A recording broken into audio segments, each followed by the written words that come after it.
আমাদের হাতে দেখতেই পাচ্ছেন একটা আইফোন 12 প্রো ম্যাক্স রয়েছে, যা কিন্তু অলমোস্ট 4 থেকে 5 বছর আগের একটা স্মার্টফোন। বাট এই মুহূর্তেও প্রিয়ন মার্কেটে এটার জনপ্রিয়তা অনেক বেশি, কারণ এটাতে একটা টেলিফোটোর লেন্স রয়েছে, যা দিয়ে কিন্তু আপনারা ডিফারেন্ট ফোকাল লেন্থে পোর্ট্রেট নিতে পারবেন। অ্যান্ড আজকে আমরা আপনাদেরকে একটা পোর্ট্রেট স্যাম্পল নিয়ে দেখিয়ে দিচ্ছি। যেমন এইটাতে আপনারা দুইটা ডিফারেন্ট ফোকাল লেন্থ পাবেন। প্রথমত হচ্ছে 1x এবং 2.5x।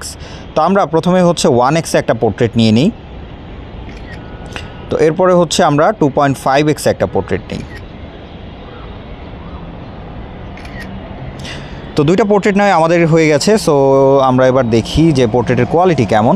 তো প্রথমত দেখতে পাচ্ছেন এটা হচ্ছে 2.5x পোর্ট্রেট। ডিটেল মোটামুটি বেশ ভালো আমরা দেখতে পাচ্ছি, এজ ডিটেকশনও মোটামুটি ঠিক রয়েছে।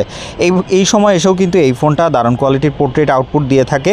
এবং আপনারা দেখতে পাচ্ছেন যে ডায়নামিক রেঞ্জ কিন্তু বেশ ভালো মতো মেনটেন করতে পারে, তার পাশাপাশি ওভারঅল ডিটেলও কিন্তু যথেষ্ট ভালো।